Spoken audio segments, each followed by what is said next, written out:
जब एक पिता हिरण्यकश्यप अपने ही पुत्र प्रहलाद को मारने के लिए अपने ही बहन होलिका का यूज करता है तो असत्य की पराकाष्ठा हो जाती है। होलिका, जिनको एक वरदान था कि आग उन्हें नहीं जला सकती, वो प्रहलाद को गोद में लेकर बैठती है ताकि प्रहलाद जल जाए और होलिका, क्योंकि वरदान के कारण उनको कुछ नहीं होगा। लेकिन हुआ इसके विपरीत, सत्य की जीत हुई और असत्य पराजित हुआ। होलिका दहन हमें बहुत कुछ सिखाता है। होलिका दहन हमें ये सिखाता है कि हम अपनी आलस्य को, अपनी नेगेटिविटी को समाप्त करें। हम अपनी ऊर्जा नए रूप में लेकर विकसित हो। हम अपने ईर्ष्या को समाप्त करें। हम अपने क्रोध को जलाएं। लकड़ी लाकर जंगल से और उसको जमा करके जलाने को होलिका दहन नहीं करते। ये तो होलिका दहन की परंपरा है। एक्चुअली होलिका दहन हमें क्या सिखाता है? होलिका दहन से हम क्या सीख सकते हैं? होलिका दहन से हम ये सीख सकते हैं कि हम अपनी क्रोध को, अपने ईर्ष्या को, किसी से तुलना करने की प्रवृत्ति को, अपने आलस्य को, अपने नेगेटिविटी को कैसे दूर करें और एक नई ऊर्जा के साथ साल का आरंभ कैसे करें। जब पेड़ के पत्ते सूखने लगते हैं तो पेड़ भी अपने पत्ते को गिराता है और नई पत्तियां तब जाके आती हैं।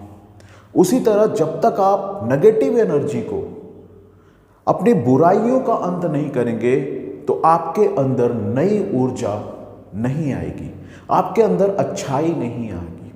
अगर हम किसी के बात को लेकर पकड़े हुए हैं, किसी के बात से दुखी थे अतीत में, तो उसको माफ कर देना यही है।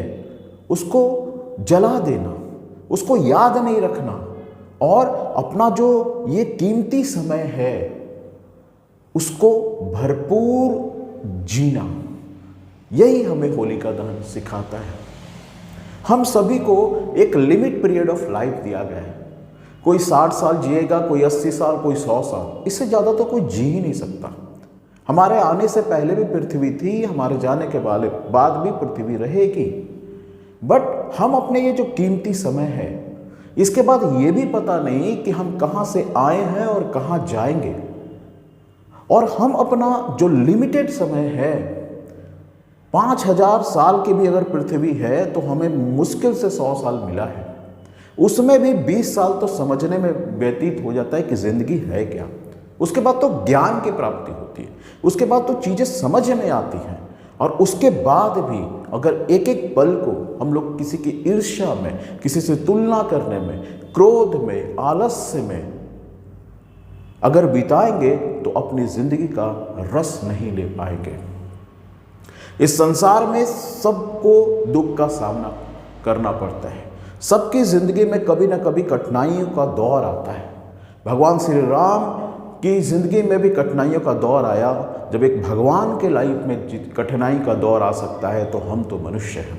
बट इन कठिनाइयों में भी अपने आप को इतना मजबूत बनाना है, अपने आप को इतना संघर्षफुल बनाना है कि समझिए कि अगर बुरा दिन भी आए तो हम आज का आनंद करें। हर पल को ये समझे कि हम अपने कर्म को खराब ना करें। जो कर्म हम जितना अच्छा कर सकते हैं, अपने व्यवहार को, अपने व्यक्तित्व को जितना अच्छा कर सकते हैं उसको करें। और किसी छोटी छोटी बातों में उलझना नहीं है, उसी सब छोटी बातों का त्याग कर देना है।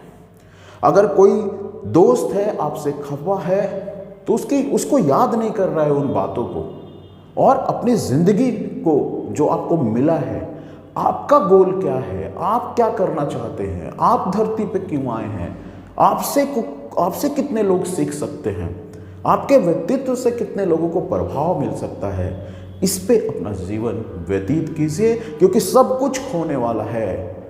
कुछ सालों के बाद जो आज जीवित है वो कल नहीं रहेंगे। भस्म तो सबको होना है, कोई रोक ही नहीं सकता।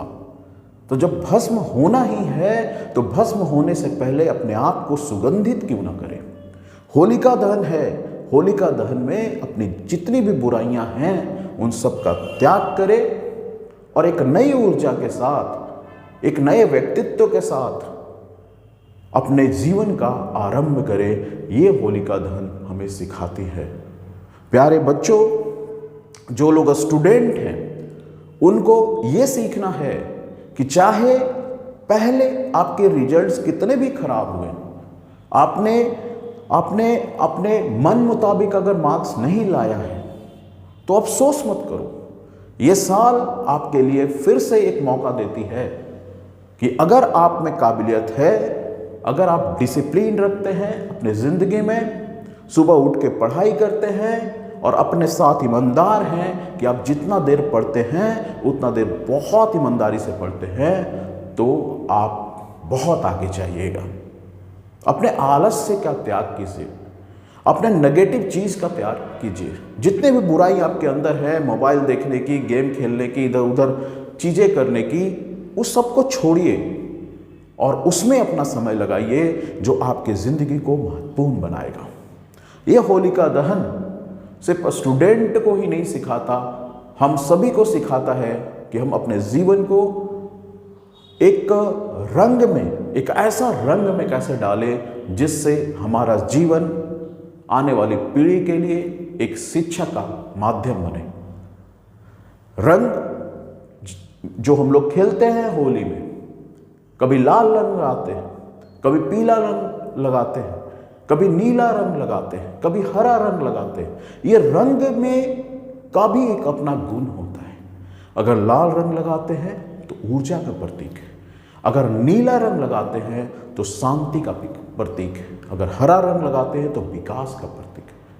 तो इसीलिए ये होली को ऐसा रंग में भरीभूत हो जाइए कि जीवन का सबसे उमंग पल जो बीत रहा है उसको पकड़िए, एक दूसरे का गले लगाइए, एक दूसरे के साथ सौहार्दपूर्ण संबंध रखिए और जो चीज़ें आपको नीचे ढकेलती है उस सबको दूर कीजिए और नई ऊर्जा के साथ अपनी ज़िंदगी को आरंभ कीजिए।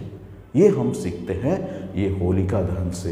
ये नहीं सीखते कि कहीं से लकड़ी उठाकर ले आए और उसको जला दें, ये तो परंपरा है, ये तो निभानी है।